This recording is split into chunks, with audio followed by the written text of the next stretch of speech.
se trouve qu'en 66, à la rentrée 66, s'ouvrait la fameuse expérience audiovisuelle du collège d'enseignement secondaire de Marly-le-Roi, CES audiovisuel de Marly-le-Roi, et j'avais posé ma candidature pour être intégré. Entre-temps, j'avais passé mon CAPES et j'étais donc titulaire. À ma grande surprise, quand je suis arrivée, je me suis dit, oh, je vais rencontrer tous les gens qui, en France, ont une expérience audiovisuelle, ça va être formidable. Je suis arrivée dans une équipe d'enseignants où il y avait 2 personnes seulement, sur toutes les personnes présentes, qui avaient une expérience audiovisuelle. Et je l'ai raconté aussi à plusieurs reprises, souvent les enseignants qui étaient nommés disaient « mais c'est bizarre, pourquoi il y a des écrans ici ?» Et ça, c'est quand même un problème que nous connaissons bien, hein, ce que j'appelle la difficulté, au fond, de l'éducation en France à valoriser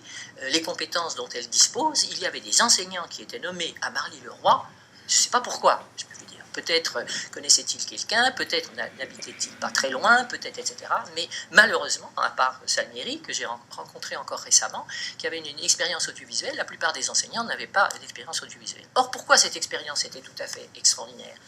Comme toutes ces innovations qui se sont succédées dans l'histoire de l'éducation en France, dont on a très peu que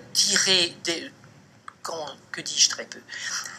dont on a peu capitalisé les résultats, merci, chers collègues, d'essayer de faire ressortir tout ça, parce que c'était une expérience pensée.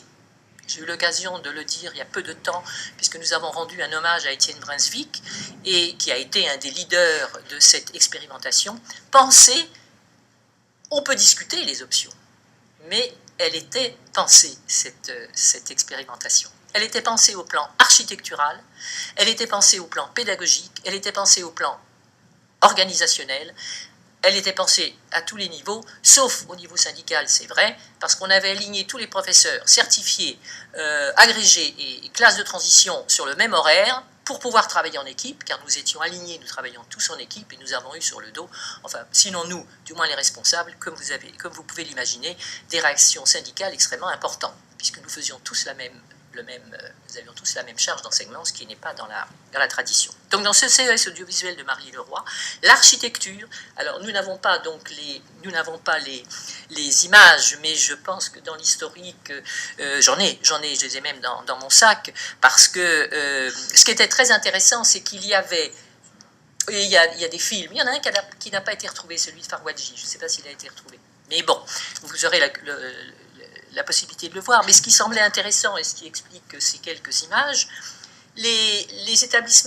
classes, excusez-moi, étaient faites en 2 triangles. Il y avait un triangle avec un téléviseur de ce côté-là et un autre triangle avec un téléviseur de l'autre côté qui correspondait à une première phase dans l'acte pédagogique avec l'audiovisuel qui était le moment du visionnement.